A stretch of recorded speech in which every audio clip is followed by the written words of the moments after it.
Você sabia que a maioria das pessoas que começam um curso de inglês, elas terminam no mesmo nível que eles começaram? Por que isso? É porque eles focam na estratégia errada. Gente, eu sei quão é difícil de aprender um novo idioma, mas lá no meu curso, vocês vão aprender com o mesmo método que eu usei para aprender o português. Então clique aqui no botão abaixo para saber mais informações. Uma coisa que a gente estava conversando antes de ficar ao vivo é que você tem uma série duras críticas ao jornalismo, não sei se brasileiro, mas de algumas áreas. Por que você acha que tem de errado com o jornalismo no Brasil em algumas áreas assim? Tem se comportado como um partido político derrotado na eleição. Né? Tem uma guerra particular contra um governo. Isso é verdade, isso dá pra ver. Mas o governo também não ajuda, né? Ele fala tanta merda. Fala, mas faz? Ah, faz, né? Demitiu o Moro, só porque... Demitiu o Moro? Não, o Moro pediu demissão. Ah, mas foi porque... saiu de uma maneira, Monark, ridícula. Mas o Bolsonaro não estava mexendo na Polícia Federal, não estava trocando as lideranças? Não, peraí. A nomeação do diretor-geral da Polícia Federal é uma prerrogativa presidencial, prerrogativa do presidente. Mas ele não tinha prometido que a história que hoje em dia várias pessoas usam, mas isso eu usei quando recebi a Joyce Hasselman no meu programa ainda na Band, logo depois da demissão do Moro.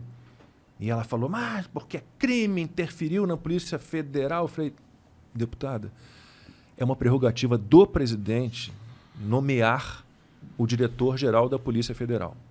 Se ele, a partir dessa nomeação, ele vai interferir de alguma forma, bom, a senhora está, como no filme do Tom Cruise, o Minority Report, a senhora está se antecipando a um crime não cometido.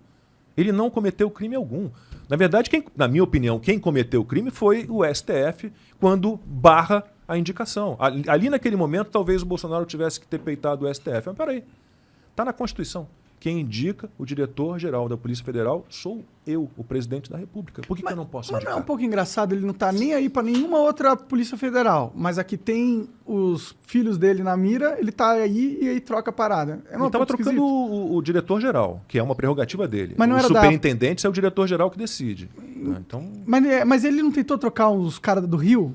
Não, ele estava tentando botar o Ramagem, né? Que era a indicação dele da Federal, ele é da porra toda. Diretor-geral da Polícia Federal. Entendi. Aí o presidente nomeia o diretor-geral da Polícia Federal e esse diretor-geral nomeia o superintendente da Polícia Federal em cada um dos estados e no Distrito Federal. Entendi. É assim que funciona. Então você dizer que o Bolsonaro interferiu na Polícia Federal porque indicou ou quis ou tentou indicar o diretor, não há crime algum. É que é um pouco da minha percepção que o Bolsonaro havia prometido ao Moro que ele teria autonomia total. Aí é uma conversa entre eles. Entendi. Se ele prometeu isso ao Moro e não cumpriu, aí é uma questão, né, não é uma questão ilegal, mas talvez seja imoral, não seja, só sei que não seja correto. Mas aí é uma questão, e o Moro se sentiu mal. Agora, naquele momento ali eu falei, pombas, que decepção, porque... Será? Porque o Moro saiu desse jeito, dizendo que ele deve ter realmente provas de que o Bolsonaro estava mexendo geral para proteger os filhos, ou sei lá mais para quê. Bom, mas ele tinha com certeza uma intuição muito forte que esse era o motivo. Mas não apresentou nada. Não apresentou nenhuma.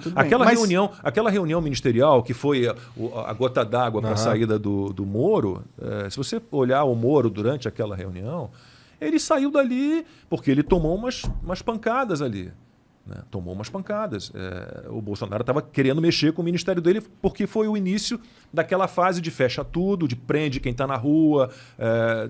Era um momento assim, de agressão total à liberdade. Né? Será que foi por isso mesmo? Eu não sei se eu compro isso. O Moro se sentiu... O Moro tinha uma credibilidade, não mas tinha? Mas ele se sentiu de alguma forma... É como se você levasse um pito, né, no seu colégio, na frente dos seus colegas de colégio, ficasse com vergonha e pedisse para sair do colégio. Chegasse em casa, no caso dele, ele pediu para sair do governo. Então, assim, tomou um pito. Você está falando que foi uma infantilidade a forma com que ele agiu. Eu sempre fui um grande admirador do juiz Sérgio Moro. Né? Essa história de o STF descondenar, né? Que agora é o verbo, descondenar o Lula, de anular processos. Tudo que eu sei dos processos, das sentenças do Moro contra o Lula são sentenças absolutamente perfeitas, né, embasadas, com provas sobradas, como disse lá o Gebran Neto, o juiz do TRF, que julgou em segunda instância. Então eu sempre fui um grande admirador do juiz Sérgio Moro. Né? Achei que ele, quando começou o governo, era muito mais um ministro da Segurança Pública e estava indo direitinho. Agora, sair daquela maneira, né? E anunciar a demissão numa entrevista coletiva, Então, mas e dizer pra que mim- o presidente estava interferindo na Polícia Federal e nada ter a mostrar. É que o Bolsonaro como provar. colocou o Moro como se fosse o validador moral do governo dele. Falou assim, ó, esse cara é o anticorrupção máximo do Brasil, é a referência nacional disso. Essa era a ideia. Parecia, desde o início Exato. parecia. Mas aí, quando o cara que... ele deu essa credibilidade de ser um cara ilibado moralmente, e esse cara saiu acusando de estar com intenções espúrias, é isso? Seria?